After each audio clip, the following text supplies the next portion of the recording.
Advisory. Some episodes of the 1836 podcast are not intended for all audiences, due to details that might be considered disturbing.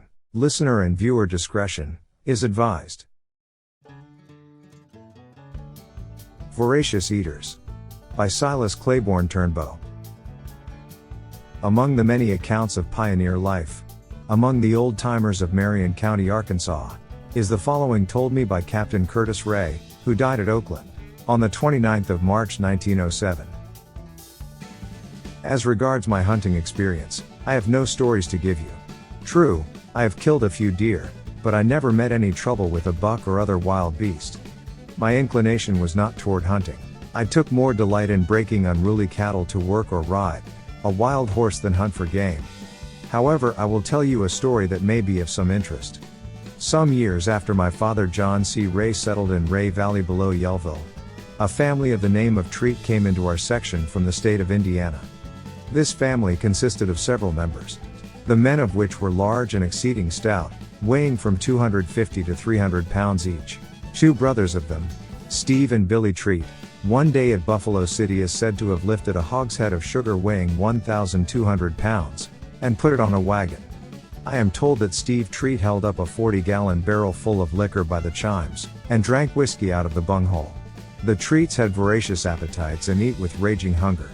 They were so ravenous, that it took an enormous amount of food to satisfy their appetites. They were the greatest eaters I ever saw. I was told that Steve Treat once consumed at one sitting 15 big biscuits and drank 10 cups of coffee, and got away with other victuals in proportion. I do not know whether the Treats belonged to the Confederate Army or not. If they did, I can account for our rations being so scarce, for they devoured it and left the remainder of us to starve to death almost. One day, Barry Treat informed me that he and John Treat went into the Buffalo Mountains together to hunt. And on the evening of the first day out, they killed a yearling bear that was fat, and 2 yearling deer that was in fine condition. And after removing the hide and dressing the meat, they carried it to camp where there was a fine spring of water, and made a fire and began to fill up on the broiled and fried bear and venison, until the following morning, when they found that they had consumed all 3 of the animals, except the hides and bones. Thank you to everyone who has tuned in to this episode of the 1836 podcast. We hope you found it informative and engaging. Please like, share, rate, and review.